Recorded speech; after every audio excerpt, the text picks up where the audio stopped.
तहरो हो तान बदान छुएला अब तो बहाना हो गई। तहरो हो तान बदान छुएला अब तो बहाना हो गई। तोहरा गाँव में रोजो हमरो, तोहरा गाँव में रोजो हमरो आना जाना हो गई। होली में हंस के बोलनुए जहाँ दिलवा दीवाना हो गई।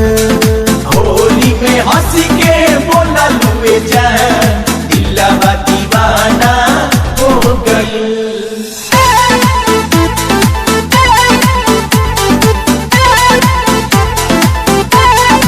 फागुन के महीना देखा आइल बाटे हो, रंगवा में सौंपे रंगाइल बाटे हो।